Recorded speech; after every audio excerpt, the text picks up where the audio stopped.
The Council of Nicaea. Before this occurred, there were several different competing views of Christ. Then the Emperor Constantine assembled them all together to decide on one view of Christ. They met for days, fighting and bickering, until finally the current view of Christianity won, and the divinity of Christ was declared.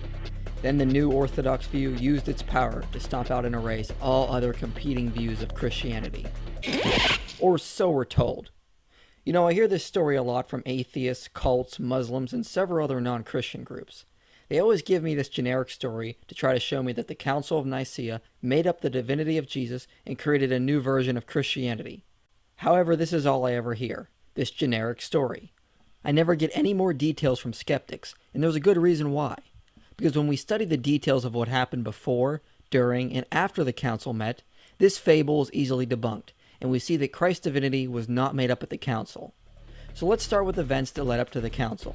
On February 24th, in 303 AD, the worst persecution of Christians began under the Emperor Diocletian and lasted until Emperor Galerius finally issued a general edict of tolerance in 311 AD.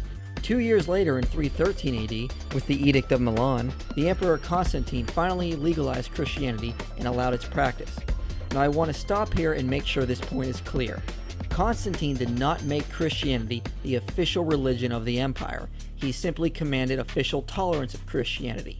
He did, however, outlaw Jews from stoning Christians and gladiator shows, although they did persist until the 5th century. It wasn't until 380 AD, under the Emperor Theodosius, that Christianity was left as the only legal religion. Shortly after Christianity was made legal, a pastor from Alexandria named Arius began preaching the idea that Jesus was not God, but a created being. He gained a following and began disputing with Alexander, the bishop of Alexandria. So in 321 AD, a local council declared Arius a heretic.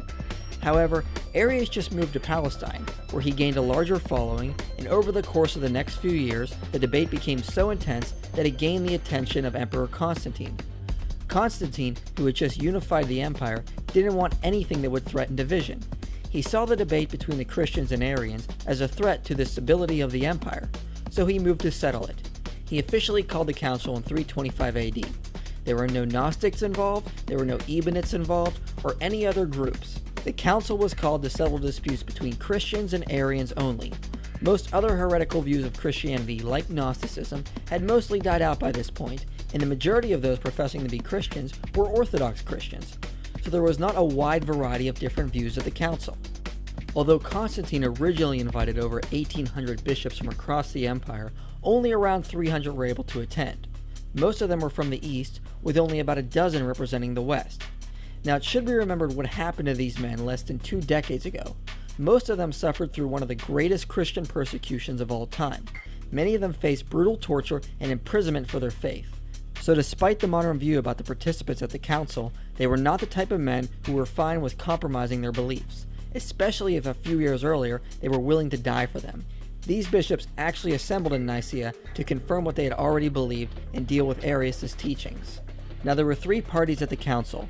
The smallest was Arius and a handful of bishops that agreed with him, that the Father and Jesus were of different substance, or heterousios. The second and much larger group was the Orthodox group, led by Hoseas of Cordova and Alexander of Alexandria. Also in this group was the young deacon Athanasius. This group held the long-standing belief of the church that Jesus was fully God and had existed eternally with the Father.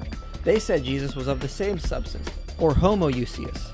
Then there was a third group, roughly equal in size to the Orthodox group, called the Eusebian group, led by Eusebius of Caesarea. However, this group didn't differ on theology from the Orthodox view. They also believed Jesus was fully God and had existed eternally with the Father. They only differed on the use of the word homoousios. The reason is because in previous centuries, modalist heresies had used the word to teach that the Father and Jesus were one person and not coexisting persons of one being.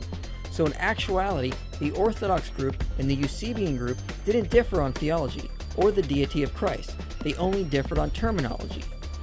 Now, a big modern myth is that Emperor Constantine forced Trinitarian views on the church, but this simply is not historically supported. Although he presided over the council, he did not push any particular view. He was no theologian. All he wanted was that both sides would come to an agreement and there would be unity in the church. The Orthodox group listened to the views of Arius, and they overwhelmingly rejected his views as being new and distant from the view of the Church. Eusebius writes that some of the bishops tore up letters containing Arius' teachings. He then writes that church leaders interrogated Arius using Scripture, but found he had a new way of interpreting every piece of Scripture. They then pointed out that his views had to be wrong because it was new and it wasn't taught in any early church history. Athanasius rhetorically asked, "How many fathers can you cite for your phrases?" They then formed the Nicene Creed, which is a clear condemnation of Arius' teachings and a confirmation of the Orthodox view. In the end, all but Arius and 2 bishops signed the creed, clearly showing there was no major divisions in church theology. The council then moved to deal with other issues, such as which day to formally celebrate Easter. They formally denounced Gnosticism in other minor sects, publicized 20 canon laws, and dealt with other minor issues. The council did not decide on the biblical canon. The canon had evolved on its own over time. However, according to the Muratorian fragment, the canon was nearly complete by the end of the 2nd century. The council did not decide on the use of the word Trinity.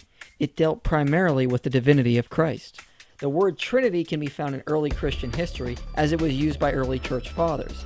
An acceptance of a divine three can also be found in other early Christian writings. Now, the results of the council did not actually please Constantine. In fact, he was very angry at the Christians. He wanted unity and compromise, not for one side to denounce the other.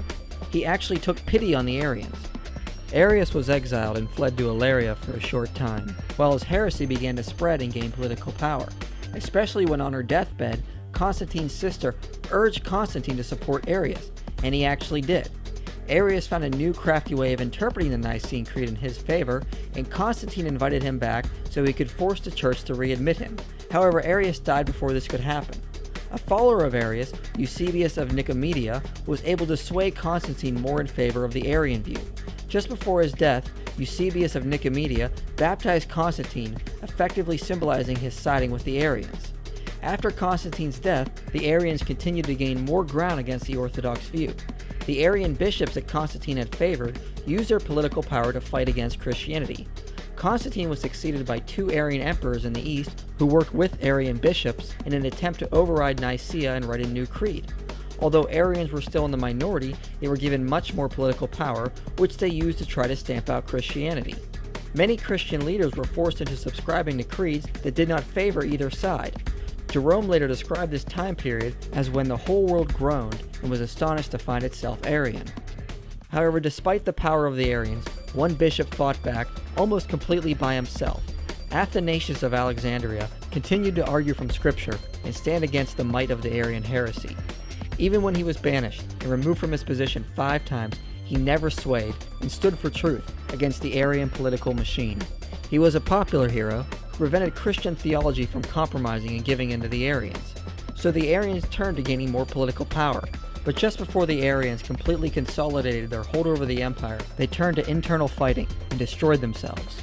It wasn't long before all their political power was lost, and the Christians were able to meet in 381 AD at the Council of Constantinople and reaffirm the Nicene faith. The battle between the Arians and the Christians did not end there. After the Council of Nicaea, many Arian bishops headed north and began converting the Germanic tribes to Arianism. They then eventually conquered the Western Roman Empire, and the Christians had to deal with Arianism again. However, as we can see today, Arianism died out, and Christianity is still going strong and growing. So as you can see, Christian bishops did not inherit absolute political power from the Council of Nicaea and used it to stomp out other competing sects. On the contrary, it was the Arians who gained the political power and tried to stomp out the true church. So there is no evidence the Council created Christianity, the concept of the Trinity, or the divinity of Jesus, or used political power to erase other competing sects. This myth about the Council is a complete fairy tale. It astonishes me how many non-Christians used the Council of Nicaea to try to claim Christianity was made up in 325 AD, when historically there is just no evidence for it.